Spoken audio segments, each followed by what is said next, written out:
Today I'm going to be talking about felony disenfranchisement. Felony disenfranchisement laws are designed to prevent citizens who are convicted of felony crimes from voting. According to the Sentencing Project, over 6 million Americans cannot vote due to disenfranchisement laws. This is totally unfair. Felons should have the right to vote after they serve their time. Why should ex-felons have the right to vote? Ex-felons have paid their debt to society and are trying to reintegrate themselves back into the community. They are treated like second-class citizens and don't get to voice their opinions about not being able to vote. They are faced with many challenges trying to reintegrate, like being turned down for jobs. They lack access to social benefits and housing. They are ineligible for many educational benefits. Allowing them to vote will help them and keep them motivated towards being productive citizens. Why should ex-felons have the right to vote? Voting is a fundamental right of citizenship. Some people believe that voting is a privilege, not a right. Felons who have jobs have to pay taxes like every other citizen, but aren't allowed to vote. This idea of taxation without representation is rejected by most Americans. Why should this apply to felons? It shouldn't.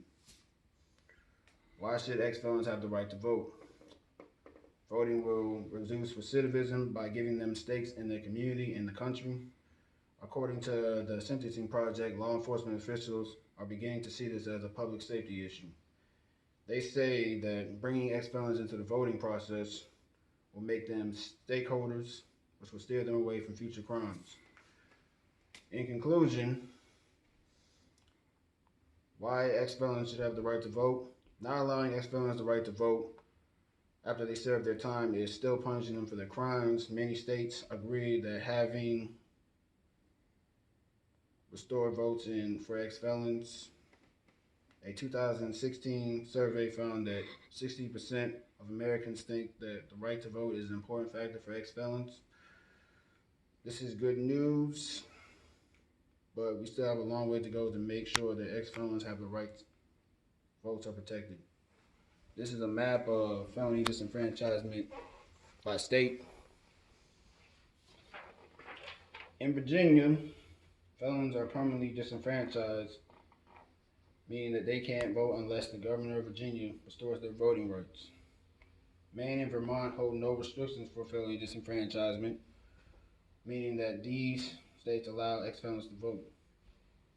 In states where voting rights are restored after sentencing, felons released from prison on parole can vote in California, Connecticut, New York.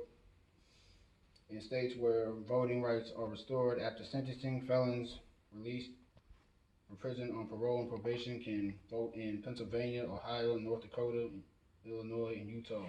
In the most restricted disenfranchised states, felons in prison on parole, probation, or have a post-sentencing status were prevented from voting in Alabama, Arizona, Delaware, Iowa, Florida, and Kentucky.